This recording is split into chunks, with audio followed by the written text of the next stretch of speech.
ஜெய் ஸ்ரீ மாத்திரை நமக. ஜெய் குருதேவ், ஜெய் குரு பரசுராம். நமஸ்காரம். நான் கரூர்ல இருந்து வல்சலா பணிக்கர், பிரசன்ன ஜோதிடர். இன்னைக்கு நம்ம கார்த்திகை மாத பலன்கள் தனுசு ராசிக்கு எப்படி இருக்குன்னு பார்க்க போறோம். இந்த கார்த்திகை மாதம் எப்ப பிறக்குது அப்படின்னா 16/11/2025 மதியம் 1:35க்கு அஸ்த நட்சத்திரத்துல இந்த மாதம் பிறக்குது. இந்த மாதம் இப்ப நான் சொல்றது திருக்கணிதப்படிங்க. மாதத்தை பொறுத்த வரைக்கும் தனுசு ராசிக்கு எப்படி இருக்கும் அப்படின்னா நிறைய மாற்றங்கள் இருக்கு. 12ஆம் இடத்துல 4 கிரகங்கள் இருக்கு. அதாவது 12ஆம் இடம் அப்படிங்கிறது விரயஸ்தானம். சோ அதனால நிறைய காசு பணம் வருது, சூப்பர் அப்படின்னு நான் சொல்ல மாட்டேன். 12ஆம் இடம் விரயஸ்தானத்துல ஒரு கிரகங்கள் இருக்கும்போது 6ஆம் இடத்தையும் பார்க்கும்.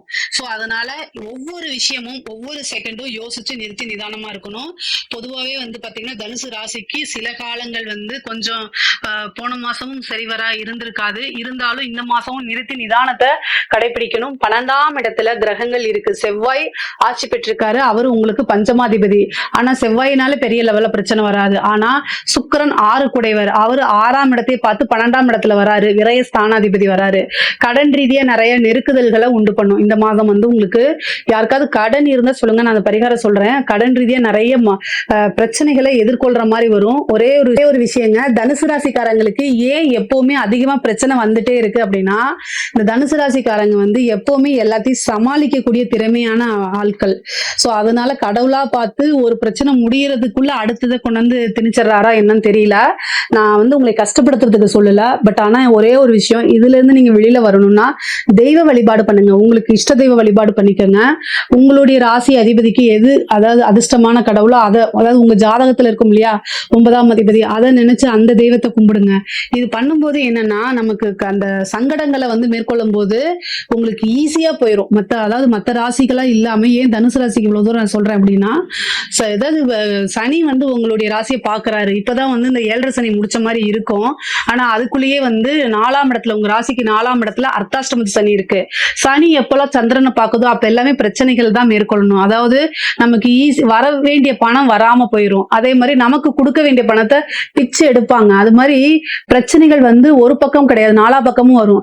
நமக்கு மூவ் ஆகுறதெல்லாம் அப்படியே ரொம்ப ஸ்லோவா இருக்கும். வேலைகள் எல்லாம் அதே மாதிரி இறுக்கம் வந்துடும், மன கஷ்டங்கள் வந்துடும். இதை தவிர்க்கிறதுக்கு உங்களுடைய நட்சத்திரம் எந்த நட்சத்திரமோ அந்த நட்சத்திரத்துல அதாவது ஒருத்தருக்கு சாப்பாடு வாங்கி கொடுங்க. மாசத்துக்கு ஒரு டைமோ அல்லது 3 மாசத்துக்கு ஒரு டைமோ என்ன செய்யுங்க, சாப்பாடு வாங்கி கொடுங்க. ஒவ்வொரு சனிக்கிழமையிலும் வாங்கி கொடுக்க வேண்டாம், ஒரே ஒரு டைம். ஆனா நீங்க போயிட்டு ஒருத்தர் உண்மையாவே ரொம்ப பசியா இருக்காரு அப்படின்னா அவர் பிரியாணி கேட்டா கூட வாங்கி கொடுத்துருங்க. ஆனா ஒருத்தருக்கு வாங்கி கொடுங்க போதும். நீங்க உங்க ஃப்ரெண்ட்ஸுக்கு அல்லது உங்க தெரிஞ்சவங்களுக்கு வாங்கி கொடுக்கறதெல்லாம் தானம் கிடையாது. தானம் அப்படின்னா முகம் தெரியாத நபர்கள், அவங்களுக்கும் நமக்கு எந்த விதத்திலயுமே சம்பந்தமே இருக்கக்கூடாது. அப்படி கொடுக்கறதுக்கு பேரு தான் தானம். சரிங்களா? நமக்கு எந்த விதத்திலயும் ஃப்ரெண்ட்ஸாவோ ரிலேஷனாவோ இருக்கக்கூடாது. சோ இந்த மாதிரி கொடுக்கும் போது என்னன்னா உங்களுக்கு அந்த புணர்ப்பு தோஷம்ங்கிறது வேலை செய்யாதுங்க. ஏன்னா சனி சந்திரன் பார்க்கும்போது இந்த தோஷம் புணர்ப்பு தோஷமா மாறும். இதை தவிர்க்கிறதுக்கு அன்னதானம் பண்ணுங்க. அது ரொம்ப ரொம்ப நல்லது.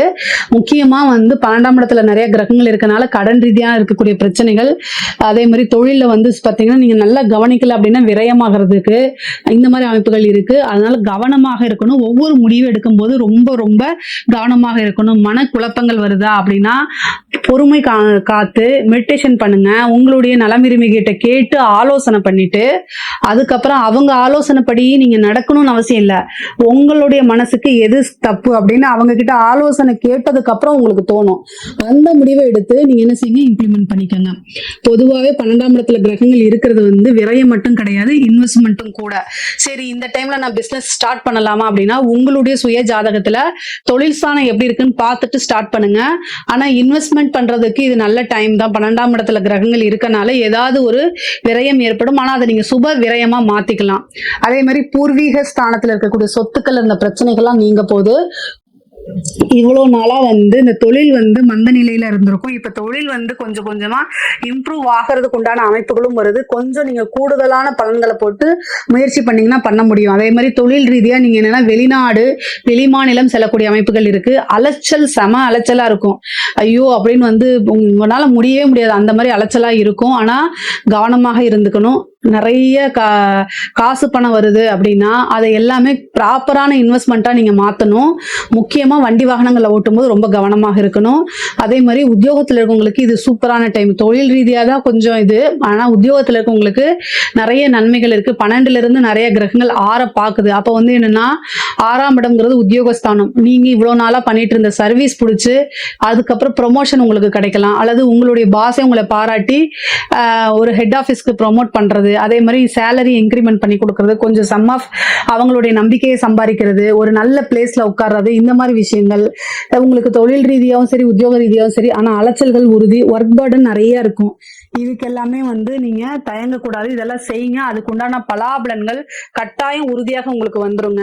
படிக்கக்கூடிய குழந்தைங்களுக்கு படிப்புல நல்ல மார்க் எடுக்கிறது, மதிப்பெண்கள் எடுக்கிறது, ஆர்வம், புத்தி கூர்மை, ஞாபக திறன், உங்களுக்கே செல்ஃபா மோட்டிவேட் பண்ணி படிக்கக்கூடிய அமைப்புகள்லாம் வருது. உயர்கல்வியில இருக்கவங்களுக்குலாம் நல்ல இடத்துல பிளேஸ்மெண்ட் ஆகிறது, நல்ல ரேங்க் ஹோல்டரா வர்றது, இந்த மாதிரி அமைப்புகள் இருக்கு. முக்கியமா வந்து பாத்தீங்கன்னா இந்த சிவில் சர்வீஸ் இந்த மாதிரி எழுதிட்டு இருக்கவங்களுக்கு ஒரு நல்ல அமைப்புகள் இருக்கு.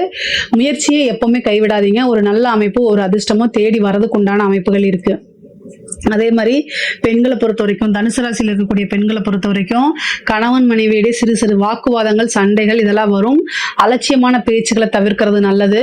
பொதுவாகவே ஆணாக இருந்தால் கணவனாக இருந்தால் மனைவி கிட்டையும், மனைவியாக இருந்தால் கணவன் கிட்டையும் ஒருவரை ஒருவர் வந்து அனுசரிச்சு போகணும். வாக்குவாதங்கள் இருக்கு அப்படின்னா அமைதியா இருந்துட்டா கொஞ்சம் நேரம் கழிச்சு அதுவே சரியா போகும். இல்லை அப்படின்னு ஒருத்தருக்கு ஒருத்தர் அதிகமா பேசிட்டே போகும்போது அது ஒரு பெரிய பிரச்சனையாகி கோர்ட்டு கேஸ், பஞ்சாயத்து, வெளிநபர்களுடைய தலையீடு இது மாதிரிலாம் வந்துடும்.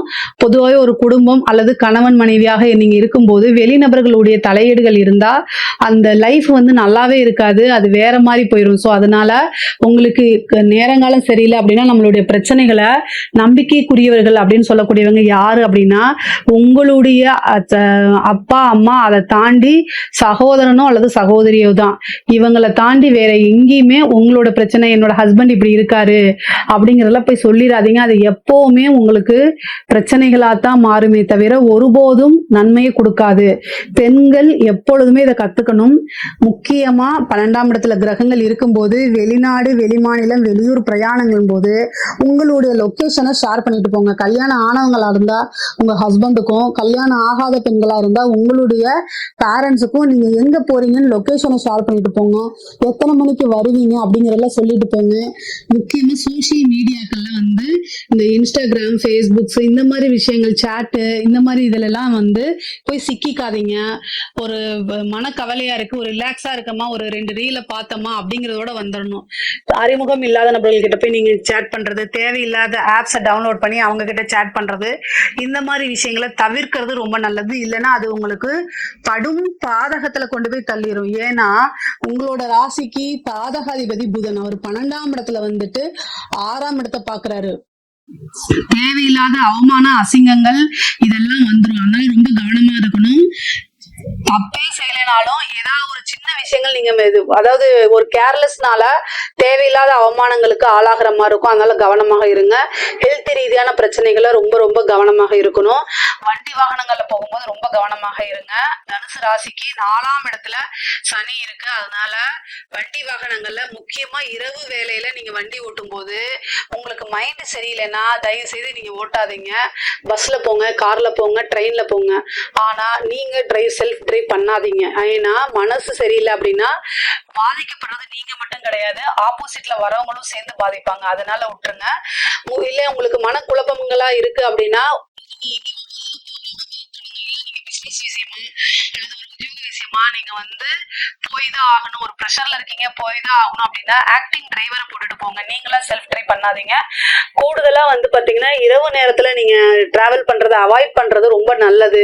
ஆனா ஒரு நம்ம வந்து வளர்ச்சிக்கு வந்து எந்நேரமும் பார்க்க முடியாது. இரவு பகல் பார்க்காம உழைச்சிட்டு இருக்கீங்க அப்படின்னா ஆக்டிங் டிரைவரை பண்ணுங்க. போட்டுட்டு நீங்க வந்து கார்ல போங்க, அல்லது வந்து ஒரு பஸ்ஸை புக் பண்ணுங்க, ட்ரெயினை புக் பண்ணி போங்க, ஃபிளைட்ல போங்க, இந்த மாதிரி போங்க. அப்போ வந்து ஓரளவு உங்களுக்கு வந்து இந்த கெட்ட விஷயங்கள்லாம் தவிர்க்கப்படுங்க. முக்கியமா வந்து இந்த அரசாங்க துறையில வேலை பார்க்குறவங்க வந்து ரொம்ப ரொம்ப ஜாக்கிரதையா இருக்கணும்.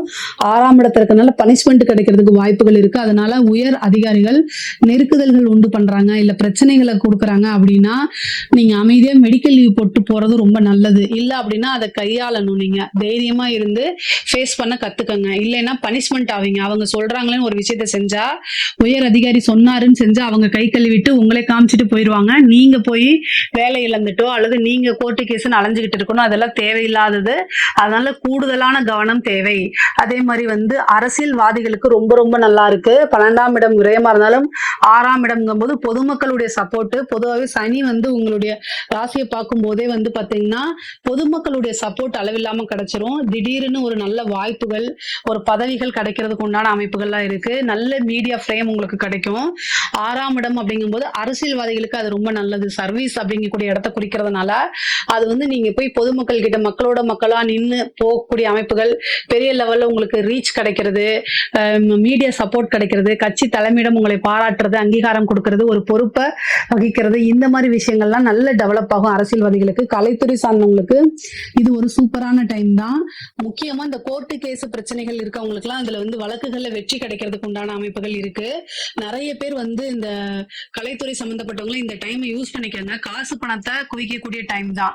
அரசியல்வாதிகளுக்கும் ரொம்ப ரொம்ப நல்லா இருக்கு. பொதுவாகவே தனுசு ராசிக்காரங்களுக்கு நிறுத்தி நிதானமா ஒரு விஷயத்தையும் எடுத்து முடிவுகளை வந்து எடுக்கும்போது பொறுமையை கையாண்டாலே இந்த மாசம் வெற்றிகரமான மாசமா தான் இருக்கும்.